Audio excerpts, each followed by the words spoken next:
इसी चीज से हम सारी उम्र डरते आए हैं। शीशा तो टूटा, अब देखते हैं बाकी क्या क्या नुकसान हुआ है। ये क्या हुआ और कैसे हुआ अभी आपको थोड़ी सी देर में पता लग जाएगा। बाकी अगर इस सीजन आप भी प्लान कर रहे हैं खुंजराब पास अपनी गाड़ी पे जाने का, लेकिन बिल्कुल भी आइडिया नहीं कि इस्लामाबाद से खुंजराब तक रोड कंडीशन कैसी है, पिछले दिनों चिलास में जो फ्लड आया उसके बाद जो लैंडस्लाइड हुई है वहां पे रास्ते के क्या हालात है, इसके अलावा वो कौन सी ऐसी एक गलती है जो हर गाड़ी वाला बाबू से टॉप पे करता है और उसकी गाड़ी खराब हो जाती है, ये सारी चीजें तो मैं आपको आज के इस वीडियो में बताऊंगा ही। लेकिन इसके अलावा इस वीडियो के आखिर में मैं आपको ये भी बताऊंगा कि मेरा ये 6-7 दिन के ट्रिप पे टोटल कितना सा खर्चा हुआ, खाने पीने का, पेट्रोल का और होटल रूम का। तो अगर आप प्लान कर रहे हैं इस सीजन गिलगित बल्तिस्तान जाने का तो ये वीडियो आपके लिए। अच्छा जी, आपको जो पीछे रास्ता नजर आ रहा है ये नारायण से आ रहा है। इस समय मैं कराकरम हाईवे पे खड़ा हूँ। अगर आपने इससे पिछली बार देखी है तो मैं मिनी मर्ग आया हुआ था ना, तो मैं वहां से अभी स्टोर से निकला मेन कराकरम हाईवे पे। नारायण वाला रास्ता मैं बाबूसर वाला आपको दिखाऊंगा, लेकिन जाते हुए अभी आगे का सफर शुरू करते हैं आगे हुंजा के लिए अपना। जैसे ही मेन कराकरम हाईवे पे आप जगलोट क्रॉस करते तो उसके बाद आपके ना सभी नेटवर्क चल जाते हैं। तो आपने सिंपली हुंजा की लोकेशन लगा लेनी है, गूगल आंटी आपको हुंजा वाला रूट पे डाल देगी। यहाँ से जब आप खुंजा की तरफ मुड़ते हैं तो दन्योर आते हैं। दन्योर में आपको थोड़ा सा रश मिलेगा, लेकिन जैसे दन्योर क्रॉस करते हैं उसके बाद फिर नगर तक जो रास्ता है ना वो ठीक है। रास्ता तो वैसे पीछे भी ठीक है। बाकी जब आपको ये बड़ा वाला पहाड़ नजर आए तो आप समझ जाएगा राकापोची के पास है, और यहाँ पे जाप शुरू मिलते हैं बड़े मजेदार, तो वो भी ट्राई कर लेगा। बाकी जैसे राकापोची थोड़ा सा आगे है तो यहाँ पे नगर में आपके पास नाइट स्टे का ऑप्शन भी है। मौसम भी यहाँ पे रात को अच्छा होता है और स्टे भी काफी मुनासिब है, तो अगर आपको देर हो रही है तो आप यहाँ भी रुक सकते हैं। नगर से थोड़ा सा सफर करने के बाद ये पुल आता है, यहाँ से हम मुड़ जाते हैं हुंजा की तरफ। जब यहाँ से आप हुंजा की तरफ मुड़ते तो शुरू में रास्ता सही है, लेकिन हसनाबाद के पास ये एक पैच आता है। पूरे सफर में कराकरम हाईवे पे जब आते हैं ये एक पैच आएगा 1-1.5 किलोमीटर का है, जो पिछले साल फ्लड की वजह से खराब हो गया था। ये कच्चा है लेकिन हर किस्म की गाड़ी यहाँ से गुजर जाती है, तो बस यहाँ पे आपने थोड़ी सी एहतियात करनी है। अच्छा, जलियाबाद से आप जैसे आगे गणेश के लिए आएंगे ना तो यहाँ पे 2 रास्ते हो जाते हैं। ये जो ऊपर रास्ता जा रहा है ये जाता है करीमाबाद, और जो नीचे रास्ता है ये गणेश जाता है। अलियाबाद और गणेश में जो रूम्स है ना वो मुनासिब है, मतलब कि आपको 4 से 6 के दरमियान में अच्छा कमरा मिल जाएगा, जिसमें आपको सुबह गर्म पानी मिल जाएगा। करीमाबाद में जो रूम है ना वो शुरू 10-12 हजार से आ रहे हैं, लेकिन ये कि वो जरा लग्जरी किस्म के रूम है। गणेश में होटल्स जो है वो थोड़े से सस्ते हैं, लेकिन गणेश में ना लास्ट डे तक इलेक्ट्रिसिटी का इशू था। इस साल का मुझे पता नहीं, लेकिन यहाँ पे ना 12 बजे तक जनरेटर चलाते थे, बाद में जनरेटर बंद हो जाता था।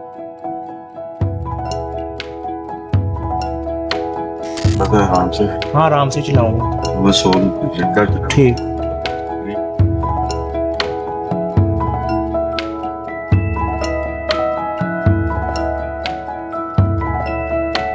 इंटरनेट ना यहाँ चल रहा है। मैं अताबाद से आगे आ गया, अताबाद मिस हो गई, लेकिन मैं कल वापसी जाते हुए आपको दिखा दूंगा कि वहाँ का क्या हालात है।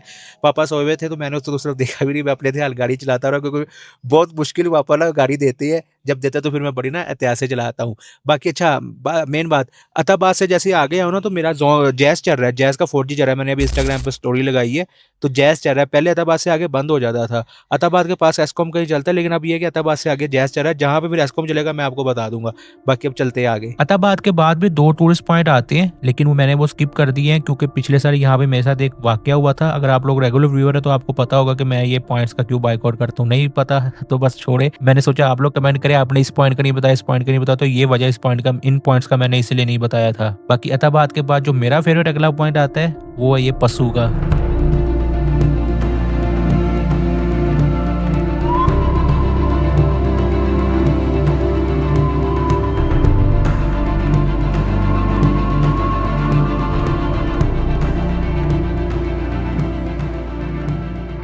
अच्छा जी, अगर तो आप मुझे रेगुलर देखते हैं ना तब तो आपको पता होगा कि पशु कौन से कहते हैं। अगर आपको नहीं पता तो ये जो पीक्स है ना, ये जो ऊपर से नोकीली है, तो जैसे आइसक्रीम में कौन नहीं उल्टी रखती होती तो नोकीली होती है, इस वजह से इसका नाम जो ना पशु कौंस पड़ गया है। और यहाँ पे पशु ग्लेशियर भी है, और आज मैंने पहली बार सही उस ग्लेशियर को देखा है। पता लग रहा है कि वाकई ये ग्लेशियर है, बहुत बड़ा ग्लेशियर है, और आज क्योंकि बादल नहीं है इतने तो आज इसका सही मुझे पता लगा है। बाकी ये कि पीछे यहाँ तक नेटवर्क जैस का भी चलता रहा है, जहाँ जैस बंद होता था वहाँ टेलीनॉर चल जाता था। मैं सारे नंबर लेके चलता हूँ, एस्कॉम भी लेके चलता हूँ, तो मेरे पास इंटरनेट होता है। ये कि आप लोग भी कोशिश करेगा कि अपने पास जैस जोंग लाजमी रखे, और एस्कॉम की तो आपको जरूरत पड़ेगी, क्योंकि सोर्स में तो वहाँ से आगे फिर एस्कॉम में चलता है, सोर्स में भी तकरीबन एस्कॉम में चलता है। रोड कंडीशन की मैं इसलिए बात नहीं करेगा, रास्ता अभी तक तो सारा ही अच्छा है, बस वे के पीछे खराब पैच आया था। जहाँ के खराब आएगा तो वो मैं बता दूंगा। और नारायण बाबू सर वाला है वो, जैसे मैंने आपको शुरू में बताया था, तो वो मैं आपको बताता हूँ फिर जब यहाँ से निकलूंगा वापसी के लिए।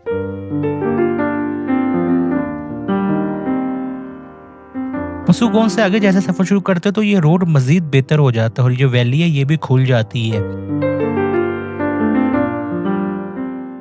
बस जहाँ पे इस तरह का ये लूज रॉक वाले पहाड़ आते हैं वहाँ पे आपको थोड़ा सा रास्ता खराब मिलता है, लेकिन ये इस तरह के कुछ पैचेस आती है 50-50 मीटर के, 40-40 मीटर के, लेकिन इतना मसला नहीं है इन पे भी। अगर आपको बिल्कुल दुनिया से एक साइड पे कट के रहना है ना, पुरसकून जगह, तो फिर यहाँ भी आपको कमरे रूम्स मिल जाते हैं। पशु से पीछे भी एक, आगे भी एक आता है उसका खैबर, वहाँ भी है। ये जगह ऐसी है कि मतलब कि बिल्कुल पुरसकून माहौल है। और यहाँ पे गेस्ट हाउस है बने, प्रॉपर होटल नहीं है, गेस्ट हाउस है। तो अगर आपको दुनिया से कट के रहना हो तो आप इन जगहों पे रह सकते हैं। बाकी यहाँ से आगे जो अगली मंजिल है, वो आखिरी पॉइंट जो होता है वो सोस्ट होता है। मैं तो सोस्ट में जाके हर दफा रुकता हूँ। इंटरनेट यहाँ पे एस्कॉम का चलता है, पशु से आगे जहाँ के चलते, तो ये अपने माइंड में रखना है। जब आप चिलास से आगे आ जाएंगे ना मेन कराकरम हाईवे पर रायकोट ब्रिज क्रॉस करके, तो उसके बाद फिर ये आपको दूसरा पैच मिलेगा। एक पीछे आपको मिलेगा जो मैंने हुंजा शुरू होते आपको दिखाया, जो लैंडस्लाइड की वजह, फ्लड की वजह से खराब हुआ था, लैंडस्लाइड हुई थी। दूसरा ये वाला जो फ्लड की वजह से खराब हुआ है, ये भी 100 मीटर का है। इसके अलावा इस पूरे सफर में आपको हुंजा वाले में रास्ता ना बेहतरीन एसफॉल्ट कारपेट मिलता है। आपकी हर किस्म की गाड़ी इजिली सोच तक आएगी और आसान सफर है।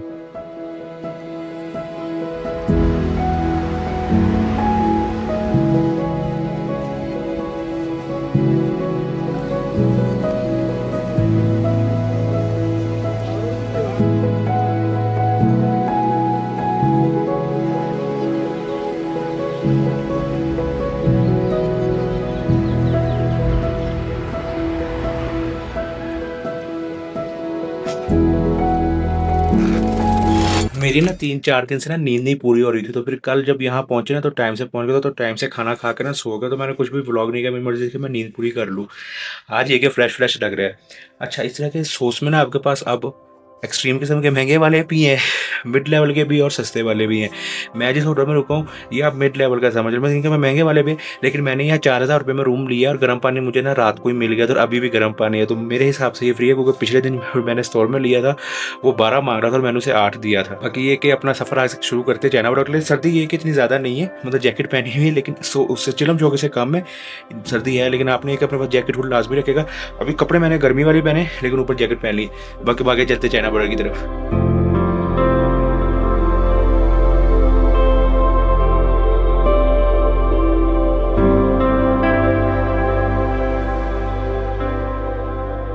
ये मेन सोर्स से चाइना बॉर्डर का ट्रैवल डिस्टेंस ना तकरीबन 80 किलोमीटर बन जाता है। तो टैंकी अपनी यहाँ सोर्स से फुल करा लेगा, क्योंकि सोर्स से आगे आपको ना पेट्रोल पंप नहीं मिलता पूरे रास्ते में। बाकी रोड कंडीशन की बात करें तो जब सोर्स से आप निकलते तो पहले 10-12 किलोमीटर में इस तरह के आपको 1-2 पैच मिलते हैं, लेकिन इतना इशू नहीं, बस यहाँ पे थोड़ी सी एहतियात करेगा। बाकी ये तकरीबन 10 या 12 किलोमीटर पहली चेक पोस्ट आती है, और जैसे इस चेक पोस्ट से हम लोग आगे निकले तो हमारे साथ कुछ ऐसा हुआ जो हमने सोचा भी नहीं था।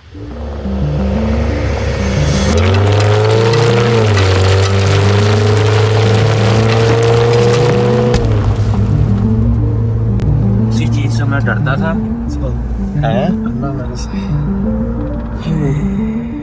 हम असल में बातें करते हुए आ रहे थे, तो एकदम ऐसे पत्थर ना गिरे हैं और ये स्क्रीन टूट गई है। बस ये डर है कि सफर बहुत है, ये टूटे ला वरना मसला बन जाएगा। नजर आ रहा है इससे आपको? हाँ, चलाते हुए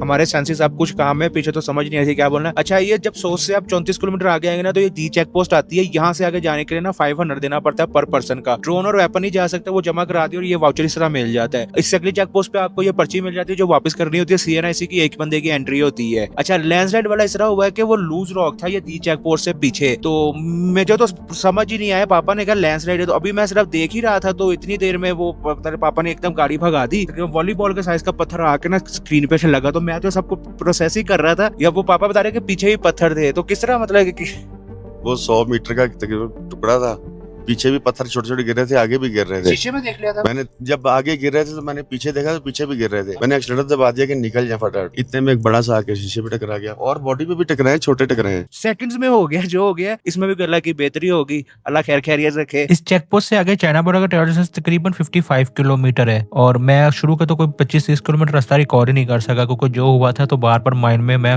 वही रिपीट कर रही थी। सिर्फ कोई हादसा हो जाता, फिल्म देखते हैं, वही चल रही थी। और स्क्रीन टूटी भी पापा की साइड से थी, तो फिर थोड़ा सा ना ये भी डर था कि यार स्क्रीन और ज्यादा क्रैक की तरफ ना आ जाए। बाकी वो जो 25 किलोमीटर रास्ता में रिकॉर्ड नहीं कर सका, वो एसफाल्ट रोड है। ये समझिए कि जो 55 किलोमीटर सफर है ये सारी कारपेट है। यहाँ पे आपको सिर्फ वहाँ खराब पैच मिलता है जहाँ के इस तरह का लूज रोक हो। तो इस तरह के आपको इसमें 1-2 पैचेस मिलेंगे, 3-4 पैचेस, 1-2 नहीं। तो यहाँ पे आपने थोड़ी सी एहतियात करनी है गाड़ी की।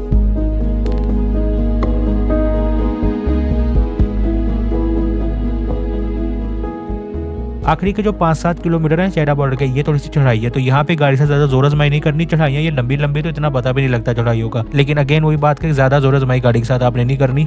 कोशिश करेगा कि जिसमें गाड़ी उस गियर में चढ़ाए जिसमें गाड़ी का इंजन फटने वाला ना हो।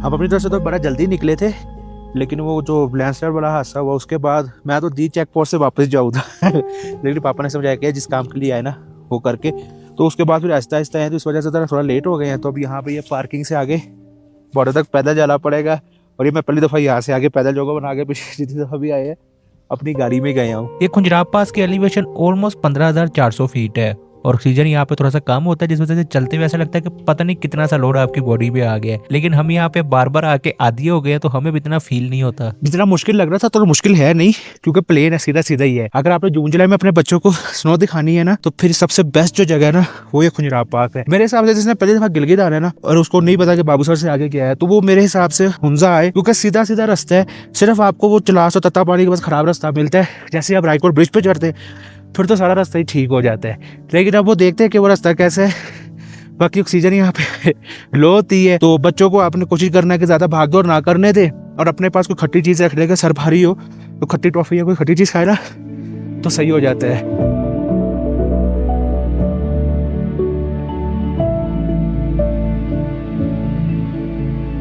पहले पिछले साल तक जब मैं यहाँ पे आता था ना, तो तब ये गेट नहीं था, आप वहाँ तक जा सकते थे। अब ये नया गेट लग गया है, और पाकिस्तानी टूरिस्ट से ज़्यादा यहाँ पे इस दफ़ा चाइनीज़ टूरिस्ट आए हुए उस साइड पे। और सर्दी मतलब कि जितनी मैंने सोची थी उतनी थी। अभी मैं जनवरी में जब आया था तो मुझसे खड़े होकर यहाँ पे सर बात भी नहीं की जा रही थी, इतनी ज़्यादा सर्दी थी। अभी यहाँ पे तकरीबन 2 या 3 के करीब टेम्परेचर है और हवा चल रही है, सूरज तेज है, इस वजह से सर्दी महसूस नहीं हो रही है। लेकिन ये व्यूज़ इतने ज़्यादा कमाल है ना कि मैं मतलब कि आपको पता होगा साल में 4-4 दफ़ा इसकी वीडियो डाल रहा हूँ। अब मैं तो जब भी आता हूँ तो मुझे ऐसे लगता है जैसे मैं पहली दफा आया हूँ। ये वीडियो की खातिर मैं नहीं बोल रहा, वाकई मुझे तो ऐसे ही लगता है कि मैं पहली दफा आया हूँ। बाकी थोड़ी सी एनर्जी आज लो ही है, रीजन आपको पता है। ये चाइना बॉर्डर पे ना वर्ल्ड का हाईएस्ट एटीएम है, और आज से पहले कभी भी इसके अंदर नहीं आए, क्योंकि कार्ड पे पैसे ज्यादा होते थे तो रिस्क रहता था कि अगर कार्ड कैप्चर हो गया तो वो टूर खराब हो जाएगा। अब पैसे थोड़े से बचे तो पापा करने लगे, होपफुली हो जाए। 1000 निकाल के देख ले, आवाजें तो बुरी बुरी सी आ रही है। मिट्टी डाले जी, कार ही ना रहे निकाल ले। आ जाए, नेटवर्क स्लो है, बहुत देर बाद कैंसिल किया तो आ गया कि खराब हो गया, रिस्क नहीं ले रहे। थोड़े बहुत तो पैसे है, लो उसको वापसी भी जाना है, यही लाओ तो बाद में देखिए वापस कैसे जाना है। यहाँ पे जाते हुए कोल्ड ड्रिंक दबा गए थे, बर्फ थोड़ी सी पड़ी थी उसके अंदर, अब ठंडी हो गई होगी तो अब अपना लेने जा रहे हैं। ये जो ऐसे बोलते हुए ऐसे हो रहा है ना, ये ऑक्सीजन की कमी की वजह से हो रहा है। ठंडी है होगी सही। हम लोग अपनी एनर्जी वापस लाते हैं, खुजराब पास से नीचे उतरते ना, अपने कुछ चीजों का ध्यान रखना है, तो आप वो देख ले वो कौन सी चीजें हैं। बाकी सारी चीजें तो आप पॉज करके खुद पढ़ लेगा। इसमें आपने जो ध्यान रखना ना, वो जो पहले 2 पॉइंट है ना, लो गियर और ब्रेक वाला, इसका ध्यान रखना है। यहाँ से नीचे उतरते हुए तकरीबन 15 किलोमीटर मुसलसल आपने नीचे उतरना होता है, और ठीक ठाक उतराई है। तो पापा ने यहाँ पे गाड़ी डी में करके अपने रेस और ब्रेक दोनों से पाँव उठाया हुआ था, गाड़ी मजे से बड़े खुद ही उतर रही थी। तो आपने भी यहाँ पे गाड़ी लो गियर में रखनी ताकि आपको ब्रेक कम से कम अप्लाई करनी पड़े। अक्सर यहाँ पे जो हादसा होते हैं वो लो ऑक्सीजन की वजह से होते हैं या फिर ब्रेक फेल्स की वजह से होते हैं। तो बस आपने इसका माइंड में रखना, चाइना बॉर्डर आते हुए भी और जाते हुए भी। ये जगह थी जहाँ पे लैंडस्लाइड हो रही थी, ये पत्थर भी पड़े हुए हैं, ये जो सड़क पे पड़ा हुआ है इससे थोड़ा सा छोटा ही था, ये सारा ना लूज रॉक है। सो उसमें मुझे ये भाई मिले थे, एक सरमद भाई थे, एक हमजा भाई थे, तीसरे का मैं नाम भूल गया हूँ। तो ये कह रहे थे कि हम आपकी वीडियो में आना चाहते हैं, तो मैंने इनको वीडियो में तो डाल लिया, लेकिन मेरा माइक भी कनेक्ट नहीं था, दूसरा मोबाइल स्लो मोशन पे था, तो कुछ भी सही से रिकॉर्ड नहीं। तो अगर आप लोग वीडियो देख रहे हैं तो भाईजान माजरत। अच्छा जी, मैं ना काफी टाइम से सोचता आ रहा हूँ, लेकिन मुझे कोई भी ना अच्छा खाने का होटल नहीं मिलता था। रात मैंने ऐसे होटल वाले को पूछा तो उसने मुझे ना ये 4 ब्रदर्स होटल का बताया, अटक के पंप के बिल्कुल सामने है और बेहतरीन खाना है। रात भी हमने खाना यहीं खाया था और मजा आया, और अभी भी यहाँ पे दाल चावल और ये अपना कबाब था याक का, तो बड़ा मजा आया है। तो अगर आप आते हैं सोच तो आप इस होटल में खाना खा लेगा, होटल अच्छा है, खाना भी अच्छा और सर्विस भी अच्छी है। अच्छा जी, अताबाद का सीन है कि पिछली बार जब मैं आया था ना तो ये सारी यहाँ पे सूखी हुई थी। अब ये कि यहाँ पे ये पानी इस तरह से आ गया गंदला सा, और उसके बाद आगे वो साफ पानी है। शायद जब ये पानी इसका जब खड़ा हो यहाँ पे मिट्टी नीचे बैठे तो फिर शायद इसका रंग दोबारा से ब्लू हो जाए। वो जो था ना डेजर्ट बन गया है, वो वाली काम, वो बात अभी फिर से दोबारा ना खत्म हो रही है आहिस्ता आहिस्ता, क्योंकि इस तरह के यहाँ पे जितने भी लोग हैं उनका रोजगार तो इसी लेक से था। तो अगर ये सूख गए तो फिर यहाँ के लोगों का जो रोजगार है वो भी बस ये कि अल्लाह सब पे करम रखे, क्योंकि पिछली दफ़ा ये बोट जो थी ना वो वहाँ तक चली गई थी, लेकिन अब ये कि जो मेन पॉइंट था ना जहाँ पे बोटिंग वगैरह होती थी वो हो गई है। बस ये देखिए, दुआ तो मेरी यही अल्लाह करे कि ये रेत यहाँ से बैठ जाए दोबारा से, तो फिर ये नीला जो इसका पानी था वो दोबारा से हो जाए। बाकी बात करें हुंजा के वेदर की, तो ये दिन में ना थोड़ा सा गर्म फील होता है अगर धूप बहुत ज़्यादा तेज़ और हवा बंद हो, लेकिन जब मैं गया था तब हवा चल रही थी, धूप तो थी, लेकिन कभी कभी बादल आ जाता तो मौसम काफ़ी ठंडा था। तो ये है कि आपने माइंड में रखना कि दिन में आपको यहाँ पे हल्की सी गर्मी मिल सकती है, रात को इवनिंग के बाद मौसम काफ़ी अच्छा हो जाता है।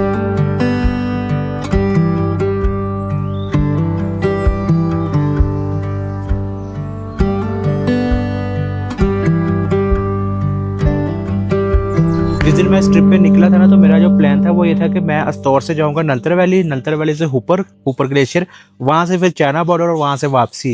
लेकिन फिर मैं सोचा कि जब तक हुंजा की वीडियो आएगी ना काफ़ी लेट हो जाएगा, आप लोगों ने ना जाना है हुंजा, आप में से काफ़ी लोगों के मैसेजेस भी आ रहे थे। तो फिर मैं सोचा चलो वो दो नलतर और वो ऊपर बाद में कर लेते, पहले ना हुंजा वाली वीडियो बना लूंगा ताकि ये जल्दी आ जाए। लेकिन अल्लाह ताला को कुछ और ही मंजूर था, तो मुझे हुंजा से वापस जाना पड़ रहा है। मैं वो 2 जगह तो मेरी इस दफ़ा मिस हो गई, नलतर वैली और ऊपर ग्लेशियर। बाकी ये नगर में बहुत अच्छी जगह कमरा मिल गया है और 4,000 रुपये हमने इसके कमरे का दिया है। पापा यहाँ बैठ के अपना पिटारा पापा ने खोल लिया, चाय बना रहे हैं। ये सामने व्यूज़ है, चेरी यहाँ पे लगी हुई है। अब बस पापा चाय पियेंगे, थोड़ी देर में सूरज नीचे जाएगा, उसके बाद फिर हम खाना खाएंगे, कोयटा कैफे नाम का होटल है वहाँ से। उसके बाद फिर मैं आपको सीधा सुबह जाके मिलूंगा।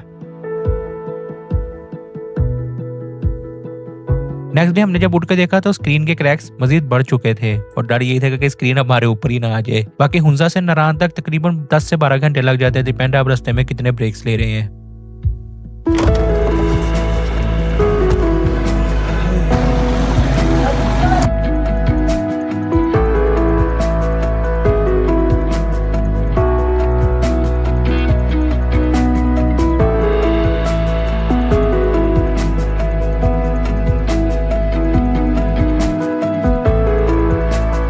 पापा वाली चाय मीठी करके, साथ में आलू की भाजी और आमलेट, इतना सा नाश्ता कर लिया। सारा दिन भी कुछ रहा मिला तो गुजारा हो जाएगा। ये है जी रायकोट ब्रिज। जब आप नारायण से आएंगे तो इस ब्रिज से आगे आपकी जिंदगी आसान हो जाएगी, और जब यहाँ से आप नारायण की तरफ जा रहे होंगे तो इस ब्रिज से आगे जैसे थोड़ा सा आप जाएंगे तो रायकोट के पास आपको रास्ता खराब मिलेगा। लेकिन रायकोट से आगे जैसे ही ततापानी वाला पार्ट आएगा ना, यहाँ पे रास्ता ये 3-4 किलोमीटर काफी ज्यादा खराब हो जाता है। गाड़ियां गुजर जाती हैं, हर किसी भी गाड़ी पे आप आ सकते हैं, बस ये कि रास्ता टूटा हुआ, तो यहाँ पे आपने थोड़ी सी एहतियात करनी है। पिछले दिनों लैंडस्लाइड और फ्लड भी इसी पैच पे आया था और टेम्परेरी ये रास्ता बंद भी हुआ था, लेकिन अब ये कि रास्ता क्लियर कर दिया, गाड़ी यहाँ से गुजर जाती है। लेकिन अभी भी ना रास्ता ये नैरो है क्योंकि सड़क बह गई थी, तो यहाँ पे आपको थोड़ा सा ट्रैफिक मिल सकता है, तो इसका आपने माइंड में रखना है। बाकी जैसे ततापानी वाला सेक्शन खत्म होता है उसके बाद फिर यहाँ से आगे 0 पॉइंट तक जो रोड है ना वो बड़ा बेहतरीन है। जो भी आपको खराब रास्ता मिलता है ना वो ये ततापानी के आसपास ही मिलता है। अच्छा जी, इस तरह के जब आप लोग चलास के पास आएंगे ना तो ये आखिरी पेट्रोल पंप आता है गिरी में, यहाँ से पेट्रोल ले लेगा, क्योंकि यहाँ से आगे जो पेट्रोल है ना फिर वो आपको नारायण जाके मिलता है, बीच में कोई भी पेट्रोल पंप नहीं आता।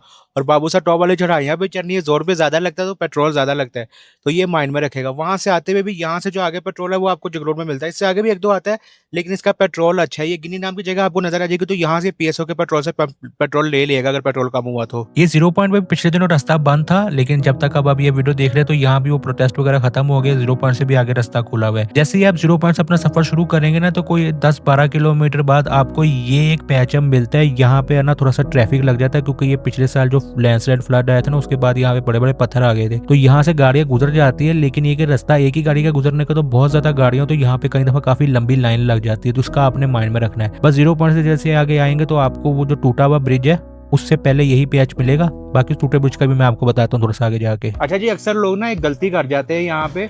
अभी मतलब कि जब आप जब रायकोट ब्रिज से आते हैं तो गर्मी होती है, एसी चला लिया था, हमने भी एसी चला लिया था और 0 पॉइंट पे आके हमने एसी तो बंद कर लिया था। लेकिन जब चढ़ाई शुरू हुई तो थोड़ी देर बाद हमारा नॉर्मल जो टेम्परेचर है ना वो रहता है 50-55 पे। थोड़ा सा सफर करने का 5-7-10 किलोमीटर बाद अंदाजा हुआ जो हमारा टेम्परेचर है ना वो 65 पे चला गया। तो साइड पे लगा के जब गाड़ी रोकी तो वो कूलेंट वाली बोतल उसमें वो टाइट क्लैंप से साथ जोड़ी हुई, क्योंकि उसका जो माउंट है वो खराब है, तो वो लटकी हुई थी। कर वो हमने कर लिया है। अच्छा, ये बात बताने का मकसद है कि अक्सर लोग अभी भी एसी 0 पॉइंट से आगे जब बाबूसाल की चढ़ाई शुरू होती है तो शुरू में 5-7-10-15 किलोमीटर ना गर्मी लगती है, लेकिन अक्सर लोग एसी बंद नहीं करते, उसी तरह गाड़ी चलानी शुरू कर देते हैं। अगर तो आपकी नई गाड़ी है तो वो जो आपका कंप्रेसर है वो ऑटोमेटिकली ट्रिप कर जाता है, लेकिन जो पुरानी गाड़ी है ना उनका कंप्रेसर ट्रिप नहीं करता, वो भी साथ साथ वर्क कर रहा होता है, तो अक्सर जो इंजन है ना वो हीट हो जाता है, गाड़ियां यहाँ पानी बाहर फेंक देती है।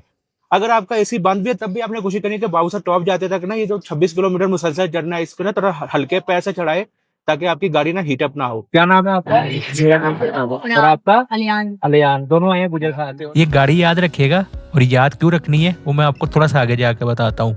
बाकी ये बाबूसर से तकरीबन जब आप नीचे उतरते हो तो 18 किलोमीटर बाद ये लोशे वाला पुल आता है, और जब यहाँ से आप जाएंगे तो बाबूसर से 17 किलोमीटर पहले आएगा। इस पुल के पास ना एक ब्रिज होता था जो पिछले साल बह गया है, तो यहाँ पे ना अल्टरनेट 2 रास्ते बना दिए। एक ये रास्ता बना दिया है, इसमें से तो फिर पानी गुजरा क्योंकि पानी तेज हो गया था। जब मैं गया था तब पानी थोड़ा था, कार यहाँ से गुजर जाती, लेकिन आपको यहाँ पे ट्रैफिक जाम मिल सकता है ठीक ठाक अगर बहुत ज्यादा रश हो, तो इसका आपने माइंड में रखना है। क्रॉसिंग ये क्या हो रही है, पिछले दिन तो यहाँ पे टेम्परेरी क्रॉसिंग भी बंद हो गई थी, अब क्रॉसिंग हो जाती है, बस रश वाला इशू है। बाकी जैसे ही आप लोशे वाले पुल से थोड़ा सा आगे जाएंगे तो फिर यहाँ से आगे बाबूसर टॉप तक ही आपको कारपेट रोड मिलेगा। बस ये कि चढ़ाई बहुत ज्यादा है, तो जोर आजमाई गाड़ी से थोड़ी सी कम करेगा।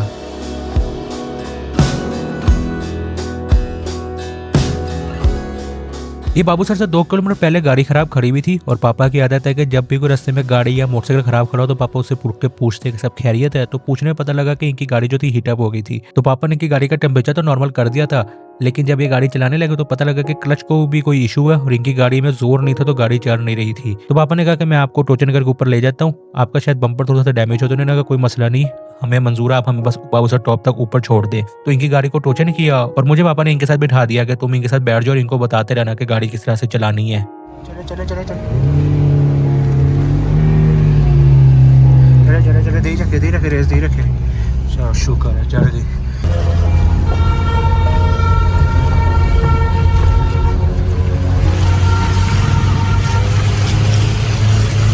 बस बस रेस ना दे, आप इतनी रेस ना दे, आप क्यों खींच रहे हैं। जब मोड़ आएगा ना तब रेस देगा। अब ब्रेक का भी आसरा कराना है। मोड़ ले मोड़ ले मोड़ ले मोड़ ले। अगर आप बाबूसर टॉप गए तो ये चलास साइड से जो बाबूसर वाली चढ़ाई है ये बहुत ज्यादा, आखिरी के 2 किलोमीटर तो अच्छी अच्छी गाड़ियों की जान निकलवा देते हैं, लेकिन अल्हम्दुलिल्लाह जिम्मे जो थी वो सेकंड गियर में से खींच के लेके जा रही थी। अच्छा जी, ऐसे कि मैं बाबूसर रुका नहीं हूँ क्योंकि ना रश बहुत ज्यादा था। इनको रिकवरी आपने देखा दी हुई है, पापा इनको ना अभी भी खींच के लेके जा रहे हैं। अब थोड़ा सा आगे जाके कुछ जगह है तो हम टोचन उतारे, जगह गाड़ी खड़ी करने की सही थी नहीं। अब आपको जो भी रश मिलना है वो बाबूसर टॉप पे मिलना है, तो ये आपने माइंड में रखना है, क्योंकि वो रास्ता कह रहे थे नैरो करेंगे, रास्ता कोई भी नैरो चौड़ा करेंगे, अभी चौड़ा किया नहीं है।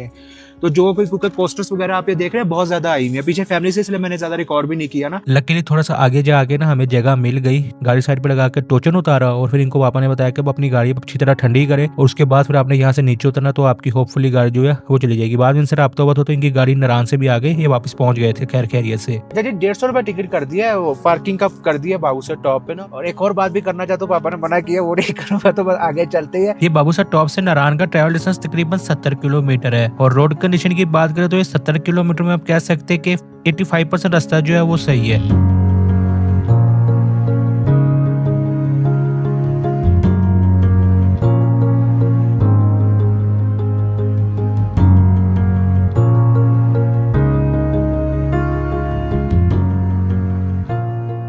जैसे लुलुसर लेक शुरू होती है तो यहाँ पे आपको रास्ता खराब मिलेगा, यहाँ पे थोड़ा सा ज्यादा रास्ता खराब मिलता है, लेकिन 2-3 किलोमीटर ही है। यहाँ पोर्टल्स बहुत ज्यादा है, तो यहाँ पे आपने गाड़ी की थोड़ी सी एहतियात करनी है। बाकी लुलुसर से आगे आपको नारायण तक वहाँ रास्ता खराब मिलेगा, जहाँ के ग्लेशियर्स पड़े थे वो मेल्ट हो गए, लेकिन रोड वहाँ पे अभी भी टूटी हुई है। तो इस तरह की जगहों पे आपको ना गाड़ी की थोड़ी सी एहतियात करनी पड़ती है। उसके अलावा झलकट के पास ये एक वाटर क्रॉसिंग आती है, लेकिन दफा पानी तेज होना तो यहाँ पे गाड़ियां फंसती हैं, तो यहाँ पे भी आपको ना थोड़ा सा इशू बन सकता है, खासतौर पर अगर ट्रैफिक बहुत ज्यादा हो तो यहाँ पे ना लाइनें लंबी लग जाती है इस वाटर क्रॉसिंग की वजह से। तो ये भी आपने माइंड में रखना है। अभी जब मैं ये वीडियो बना रहा हूँ तो इस वक्त नारायण में बहुत ज्यादा रश है। आप ये वीडियो 11 मुहर्रम को देख रहे हैं, तो मैं आपको फिलहाल ये रिकमेंड करूंगा कि अगर आप लोगों को ज्यादा छुट्टियों का मसला नहीं है तो अपना ट्रैवल अगर 1 वीक डिले हो सकता है तो कर दे, तो आपको जो नारायण में भी रश लगा हुआ है इसमें फंसेंगे नहीं। क्योंकि 2 दिन पहले भी ये हालात थे, नारायण में लोगों को कमरा भी नहीं मिला ना, ये जो पिछले 2 दिन गुजरे हैं, क्योंकि ओवर पैक्ड हो गया था नारायण और ट्रैफिक भी बहुत ज्यादा जाम था। तो बस इन चीजों का आपने ध्यान रखना है। अब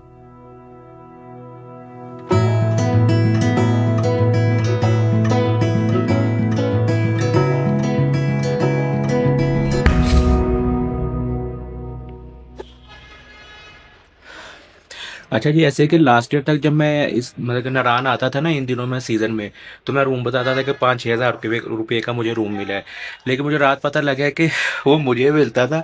अगर आप लोग वीडियो देख के आते हो तो आपको ना मतलब कि रश होता है तो फिर ना प्राइस ज़्यादा दी जाती है। तो रात तो मुझे नींद नहीं है कि सोच कर लोग कहेंगे कि यार ये मतलब मुझसे बदल हुआ है कि यार इसने कमरा में कुछ वीडियो में कुछ बताया, मौके पे पहुंचे तो कुछ हुआ है। तो ये नारायण का मतलब कि इसी तरह सीन है कि जो कमरे हैं ना इनका कोई रेंट फिक्स नहीं है। इस वक्त जो आजकल हालात चल रहे हैं, अच्छा रूम जिसमें आपको गर्म पानी, अच्छी पार्किंग, इलेक्ट्रिसिटी, वाईफाई वगैरह की फैसिलिटीज अवेलेबल है ना, वो 8 से 12 के दरमियान आपको मिलता है, डिपेंड कि आप कितने लोग हैं। तो ये आपने माइंड में रखना। और ये पीछे मैंने पता किया था 1-2 होटल से, नारायण बेन बाजार में थोड़ा साइड पे मतलब कि अंदर को, तो वो कहते हैं कि 3500 में भी आपको रूम दे देते गर्म पानी का।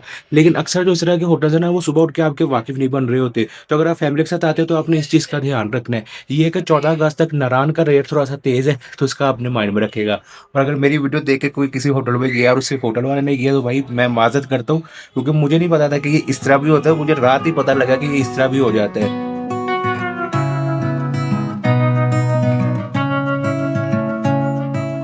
बाकी एक टिप है कि अगर आपका नारायण आने का पर्पज सिर्फ ये है ना कि आप लोगों ने आगे बाबूसर की तरफ क्रॉस करके नीचे हो जाना, तो फिर मैं रिकमेंड ये करूंगा कि आप नारायण से जितना आगे हो सके उतना आगे जाकर रुके, उतना आपको मुनासिब ना रूम मिल जाएगा।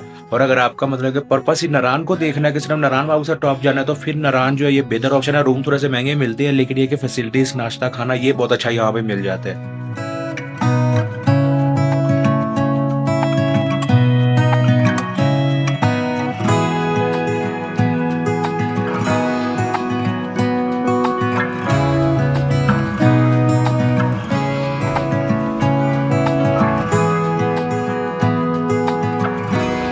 हाँ जी, हाँ जी। पूरे ट्रिप का जो सबसे मुश्किल काम लगता है ना वो ये सामान रखना है, लेकिन पापा को इसी में मजा आता है और मैं सबसे ज्यादा मजा रहता हूँ सामान रखते हुए। नारायण से बालाकोट तक इस दफा आप कह लें कि 90% रास्ता जो है ना वो सही है। जब नारायण से आगे निकलते तो बालाकोट तक जहाँ कहीं रास्ते से पानी गुजरा है या जहाँ की ग्लेशियर्स पड़े थे ना, ग्लेशियर तो मेल्ट हो गए, लेकिन जहाँ पानी गुजरा ना वहाँ आपको रास्ता खराब मिलेगा। पिछले साल के नहीं जब इस साल बालाकोट से नारायण तक रास्ता जो है ना वो काफी बेहतर है। तो नारायण तक आपका सफर जो इस्लामाबाद से आगे ना वो काफी बेहतर हो जाता है। और नारायण से आगे जब आपने हुंजा की तरफ जाना है तो फिर जो मैंने इस वीडियो में आपको चीजें बताई हैं बस उनका आपने ध्यान रखना है। बालाकोट आके आपके पास मोटरवे के 2 ऑप्शन होते हैं। एक तो आप यहाँ से मानसरा जाओ और मानसरा से मोटरवे ले लें, लेकिन अक्सर लोग यहाँ से बालाकोट से लेते हैं ये वाला रास्ता, ये न्यू बालाकोट सिटी वाला रास्ता कहा जाता है। 2 साल पहले तक ये रास्ता बहुत अच्छा था, लेकिन 2 साल हो गए ये रास्ता ना बहुत ज़्यादा ख़राब हो गया है। और सीज़न में यहाँ पे बहुत लंबी लाइनें लग जाती है, क्योंकि आगे जाकर रास्ता ख़राब है, ट्रैफिक यहाँ पे फंस जाता है, क्योंकि यहाँ पे 1-2 जगह आती है जहाँ पे गाड़ी ठीक ठाक नीचे लगती है। तो अगर आप इस सीज़न नारायण आने का प्लान बना रहे हैं तो मैं आपको ये रिकमेंड करूंगा कि आपने जो मोटरवे है ना, मानसरा जाएगा, मानसरा से मोटरवे ले लेगा, और जब इस्लामाबाद से ना तब भी आप मानसरा एग्जिट लेगा, ये वाली एग्जिट ना लेगा। अच्छा जी, ऐसे है कि जब आप मानसरा मोटरवे से उतरते हैं ना तो मानसरा से लेके आपको तकरीबन किवाई तक गर्मी मिलती है, तो थक्के से दिल करता है कि एसी चला के सफर करें। अगर आप लोग एसी चला के सफर कर रहे हो तो फिर ये जो आगे चढ़ाइयाँ बालाकोट वाली और मानसरा वाली, तो इस पर ज्यादा जोर ना लगाएगा गाड़ी का, क्योंकि अक्सर गाड़ियाँ जो ना यहाँ पे हीटअप हो जाती है। बस इस चीज का आपने ध्यान रखना है। बाकी मानसरा से मोटरवे पे चढ़ गए, अब यहाँ से आगे इस्लामाबाद तक VIP सफर है, बस सीधा सीधा मोटरवे है ये।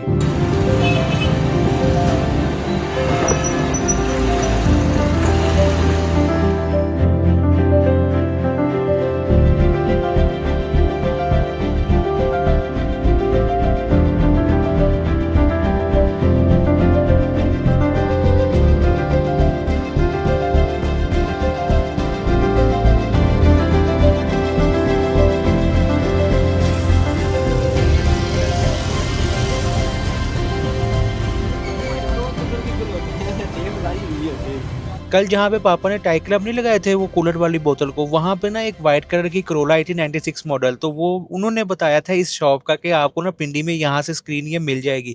सो फिर इनसे रब्ता किया तो अल्हम्दुलिल्लाह स्क्रीन मिल गई। हमारे जो ये जिमनी है जैपनीज मॉडल है, तो जो ये स्क्रीन मिली है ना ये पाकिस्तानी जिमनी की मिली है, ओरिजिनल उसकी है, लेकिन जैपनीज नहीं हो, अभी तक कोई फर्क इतना लग नहीं रहा। बाकी पापा को था कि पता नहीं मिले ना मिले, अब तसल्ली हो गई है जी। हाँ नहीं शुक्र है? लगा हाँ। क्योंकि ये पापा ने ना लाटरी रखी हुई है। मैं और हम छोटा भाई जो है ना आपस में अक्सर मजाक करते हैं कि ये तीसरा भाई है हमारा जिमनी। ये हमने जब ली थी 70,000 चली थी, अब 2,70,000 चली, तो जो ऊपर वाले 2 लाख है वो सारे पापा ही चलाई है ये, अल्हम्दुलिल्लाह।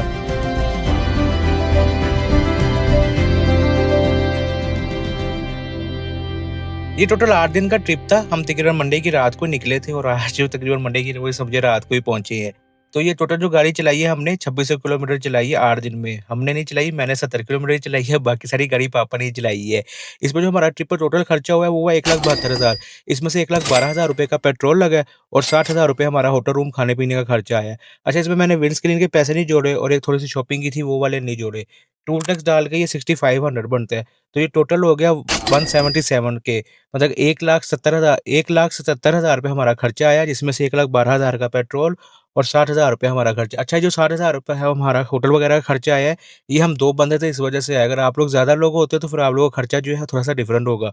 और जो 1,12,000 रुपए है, इसमें से 5,000 रुपए का पेट्रोल ज़ाया भी हुआ है मिनी मर में। अगर आपने वो वीडियो देखी तो आपको पता होगा, और अगर आप लोगों ने वीडियो नहीं देखी तो मैं रिकमेंड करूँगा कि जो ये मिनी मर्ग वाली वीडियो है ये लाज़मी देखिएगा।